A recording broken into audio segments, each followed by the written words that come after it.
Lista preta, lista preta, lista preta. O Acervo da Laje é um espaço de memória artística, cultural e pesquisa localizado no subúrbio ferroviário de Salvador.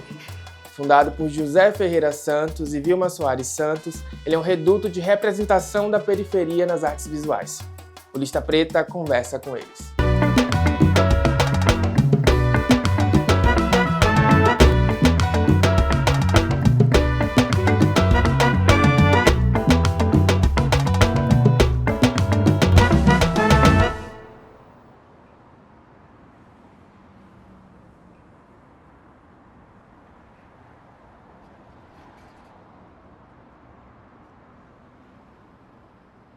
Primeiramente, o museu é para combater o centro, porque o centro que existe todo o processo de museu, de história.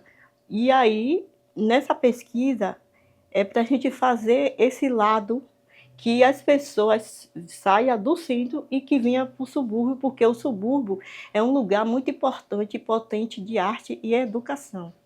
Então, a gente trabalha constante para esses artistas que moram aqui, morador do subúrbio, que tem a visibilidade para chegar nesses locais que nunca existiram, que são museus no centro, em outros países, em outros estados. Então, o nosso trabalho é esse, não só também, que aqui o museu é uma casa que é aberta constantemente, a semana toda, para visitante, para atividade, e é a minha casa onde eu moro.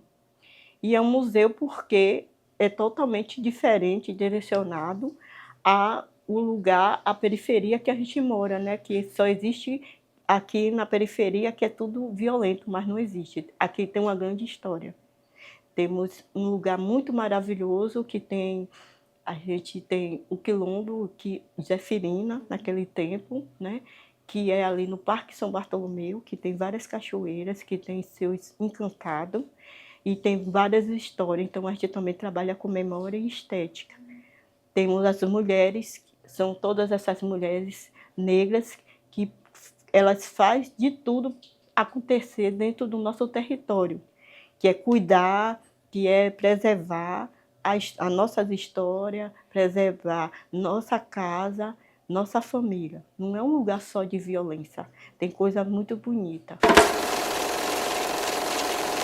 Primeiramente, a gente já tinha, desde os 17 anos que a gente já trabalha com a comunidade, a gente foi cuidada por pessoas com idoso, mãe, pai e todas as pessoas que estavam ao redor de nós, sempre cuidou da gente. Então, quando a gente foi professor com 17 anos na Palafita, e aí o Eduardo, ele fez doutorado, fez saúde pública, doutorado, porque ele queria entender porque os alunos dele morriam tão cedo, né? A violência chegou em 1994, quando começou o surgimento de tirar as pessoas de dentro do mar, da maré, que moravam na Palafita, e começou a abrir os caminhos da suburbana. Então, a violência veio mais forte. Então, a gente perdia as crianças muito cedo. E, a partir, ele foi ser professor, a gente estudamos junto, fizemos o magistério junto, e a gente continuou dando aula. E durante a tarde, a gente dava aula reforço escolar em casa. Então, a gente tinha esse trabalho sempre dentro de nossa casa, como na casa dele e como na minha casa. E aí, a partir do momento, quando ele fez pedagogia, aí os alunos, ele aí foi fazer saúde pública no doutorado. E quando chegou no doutorado, aí o professor na banca, Gespieira, chamou ele e disse: agora você já estudou o que tinha que estudar de violência, vamos parar por aqui e vamos estudar o impacto da beleza dentro da violência. E a partir daí, a gente começou primeiro com as mulheres, Cadeia Bonita, que foi a primeira exposição que a gente fez. Primeiro, a gente também queria cuidar das belezas dessas mulheres que perderam seus filhos na violência. E a partir desse momento, todas as casas que a gente pedia licença a essas mulheres, pedia licença aos seus encantados.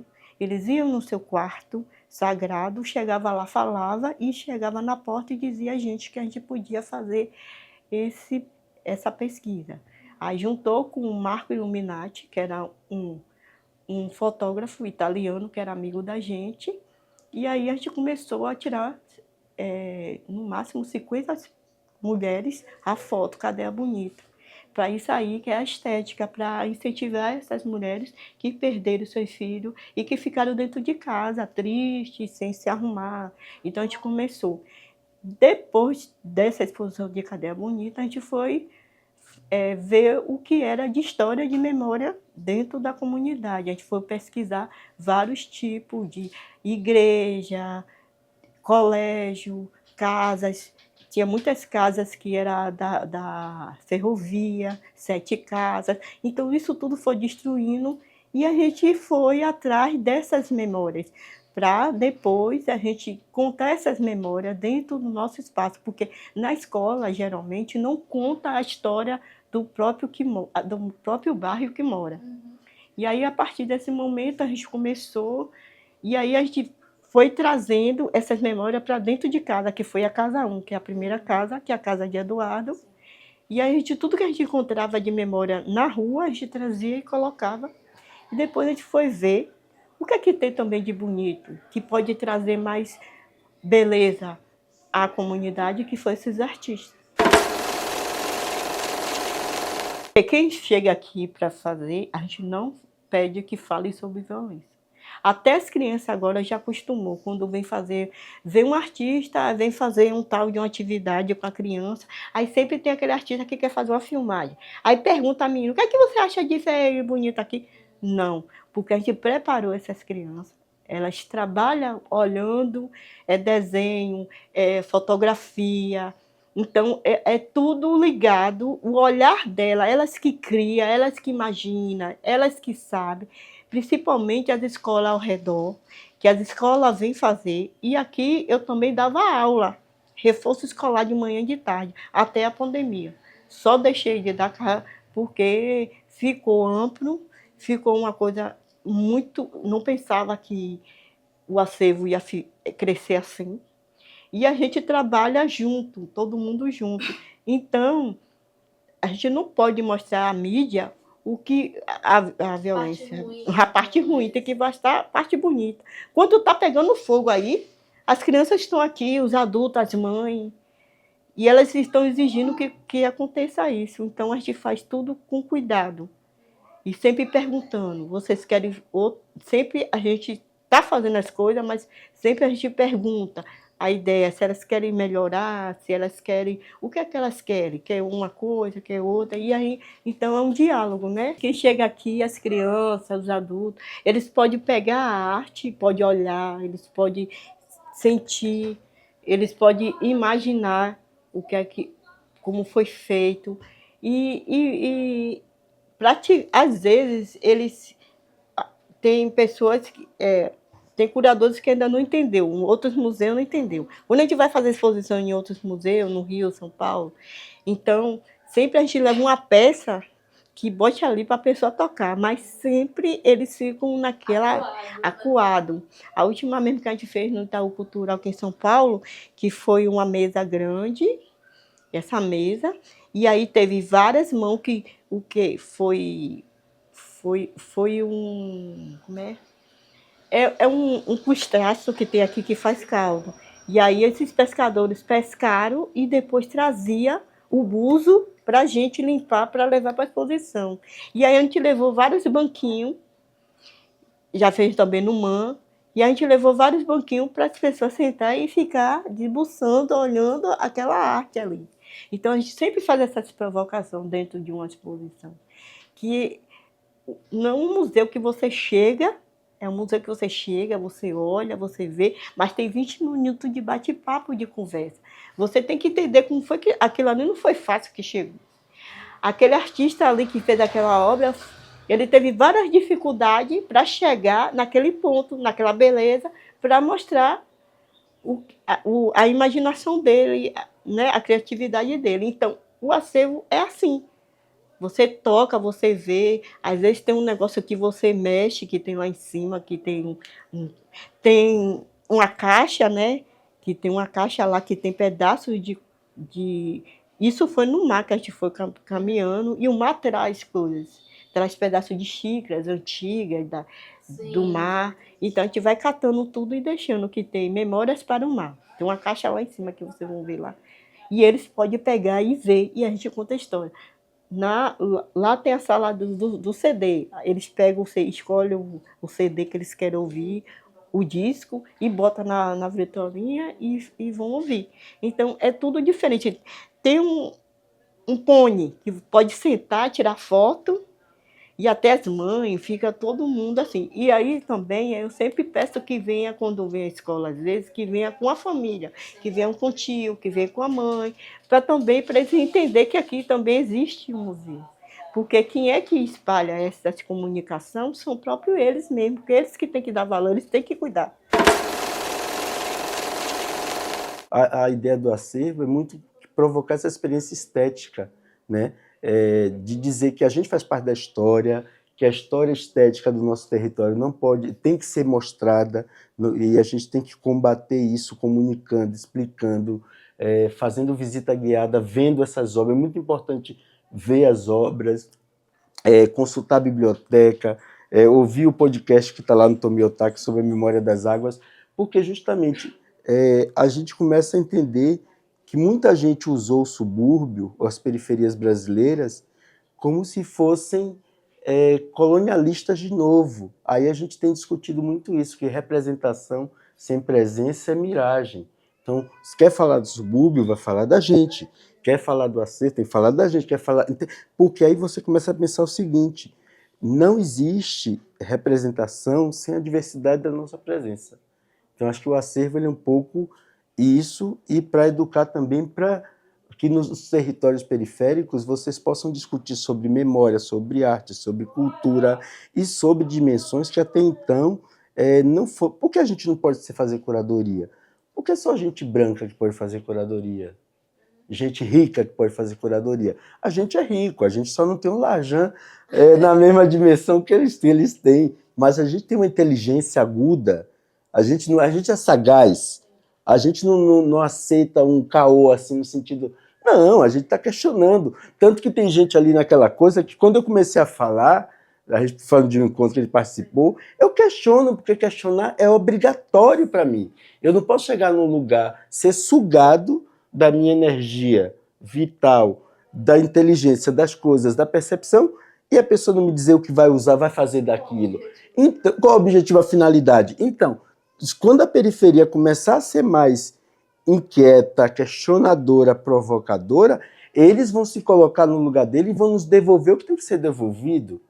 Isso aqui é 1% do que essa cidade, esse estado nos invisibilizou. Então, mas a gente não quer migalha, já passou a migalha.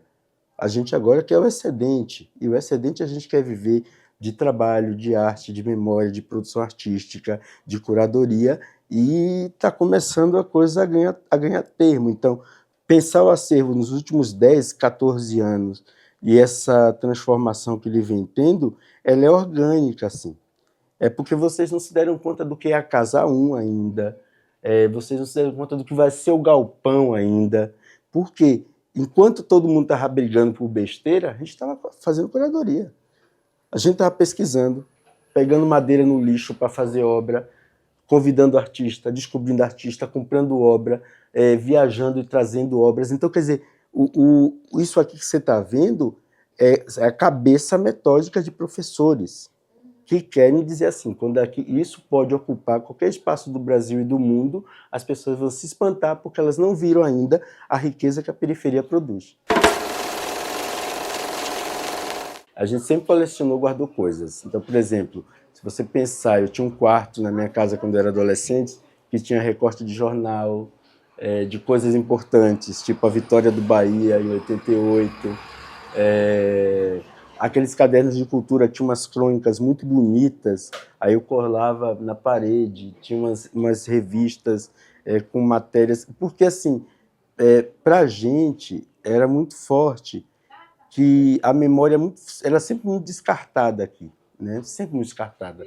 Então você via um jornal, você via uma foto, um álbum, um quadro, uma escultura. Isso sempre fez parte da história da gente, né? Tanto que alguns amigos diziam assim, tá catando lixo. Tá...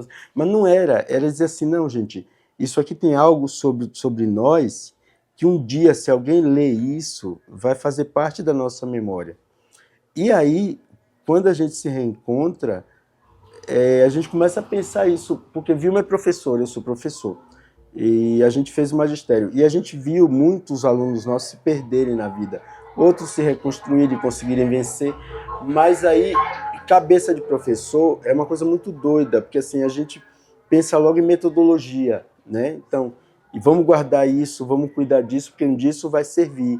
E aí isso vai servir vai educar alguém de alguma forma. Por exemplo, você vai na sala de música nossa, tem discos do meu primeiro salário, que foi em 1990, quando eu era da Guia Mirim do Palácio da Aclamação, na época do governador Nilo Coelho. Então era uma coisa muito louca. Primeiro salário que eu comprei meus discos do Tom Jobim, do Caetano, do João Gilberto, da Bethânia, da Gal, e comprei o primeiro de poesia. Isso está tudo aí. Então, porque guardar essas coisas era, de novo, se reeducar, digamos assim. E acho que esse movimento, porque também a memória das periferias sempre foi muito volátil, né? Tinha enchente, como tem acontecido agora. Tem uma enchente e acabou a vida de uma família. Acabou as informações, os documentos, os dados. E a gente sempre... As fotos, né? Quantas fotos são perdidas a cada enchente, a cada tragédia que a gente vive ainda em 2024. E então é sempre essa luta de que a fragilidade da memória tem a ver com a desigualdade brasileira, tem a ver com a questão do racismo, tem a ver com a questão da desigualdade mesmo, de que a gente não pode ter memória. Quer dizer, uma vez eu fazia um programa de televisão no outro país e me pediram fotos de quando eu tinha 10, 12, 14, 15, 16, 17, eu não tinha. Porque se perdem. Então, eu tenho uma foto quando eu tinha 6 meses, que é mais... E uma foto de 6 anos, quando eu entrei, 3x4, quando eu entrei na escola, no Machado de Assis, aqui perto, e uma foto que, quando eu era bebê, 6 meses, foto pintura. E depois tem um hiato na memória. Mas eu queria me ver, eu queria fazer aquele exercício do Instagram, né? De linha do tempo, assim, quando eu tinha 1, 2, 3, 4... Não, eu tenho um vácuo. Eu tenho 6 meses, 6 anos... Pula para 1991, quer dizer, 74, 80, aí pula para 91, quer dizer, e aí você tem um vácuo. Então, quando a gente começou a entender isso, a gente disse, não, vamos guardar as coleções, fazer as coleções, e daí, quando nasce o acervo, ele tem uma função de que a gente tem muita coisa e a gente agora vai começar a trabalhar com essas coisas. Então, obra de arte, memória de jornal, hemeroteca, música, tudo isso. A gente fez uma exposição na Casa das Histórias, que eu considero histórica, que os 14 anos do acervo, mostrando o que a cidade nunca viu. Salvador, mesmo com a diversidade apresentada, Salvador não conhece suas periferias. Eu não conheço tudo. É isso, Salvador não conhece. A gente, então, é uma educação colonialista ainda. É uma postura curatorial colonialista ainda. Por que a gente não tem a igualdade de equipamentos culturais em todas as periferias da cidade? Por que você quer ir no cinema, só tem cinema onde? No centro. Você quer ir no museu, tirando o acervo, você tem que ir no centro. Você quer ir numa balada, que parece paredão, mas vai ser um paredão estilizado, tem onde? No centro. Tudo que é periférico é marginalizado. E isso é complicado, porque, por exemplo, como é que você não tem ainda uma paridade de equipamentos culturais que possam ser democratizados? É só campo de bola? É como se a gente fosse o tempo todo expulso da periferia para poder prosperar. Prosperar, e não, e você tem visões, por exemplo, você vai no Nordeste Maralina, tem uma visão maravilhosa, você vai Itapuã, qualquer lugar, Cajazeiras é um mundo, você vai em todo lugar... Tem riquezas inacreditáveis que não são potencializadas, justamente para a gente consumir um centro que ainda é oco, colonialista e que adoece. Porque o colonialismo adoece. Então a gente começa a pensar, por que a periferia não pode ter seus centros históricos? A gente está vendo a tragédia da Saramandaia. Quem conhece a cidade? Porque eles não conhecem a cidade. Eles não conhecem a cidade. Eles não conhecem como foram construídos esses bairros. Então, eu acho que essa é uma grande questão. Eu acho que a cidade precisa voltar a olhar para suas periferias e oferecer para elas equipamentos culturais de peso. Tem muita gente produzindo, fazendo arte, fazendo memória, música, tudo na periferia, jornalismo. E, às vezes, a pessoa se desencanta e tem que ir para o centro, porque na periferia ela não vai conseguir se sustentar. Aí, minha filha, é um problema. Então, a gente já conseguiu isso com alguns editais, que eles olham para as periferias e as pessoas dos territórios estão sendo contempladas numa ação muito forte da Prefeitura, da Fundação Gregório de Matos, que espraiou os editais. Esse foi um grande ganho, mas precisa ampliar isso ainda. Eu acho que é um caminho de gestão cultural, porque aí um equipamento como esse você não sabe quanta gente vem aqui. E aqui é a primeira vez museal de muita gente que mora aqui, que não vai ter dinheiro nem vai ter vontade de visitar determinados espaços. Se você chegar lá, a pessoa vai olhar de cima para baixo para você e você vai sofrer de novo aquela questão da bilheteria invisível, porque você é preto da periferia, você não é bem visto. E a pessoa, quem está lá vai olhar para você como pensando, o que é que você está fazendo aqui? Porque ainda tem isso, tem espaços da cidade que a gente entra e a gente pode ser seguido, a gente pode ser olhado com desconfiança. Então, eu acho que o acervo é isso, é um início de espaço de democracia do acesso àqueles bens que são as artes visuais, que muitas vezes foram feitas na própria periferia, mas a periferia não usufrui, porque, nesse sentido, o capital simbólico do centro rouba tudo para si e deixa a gente meio que no vazio.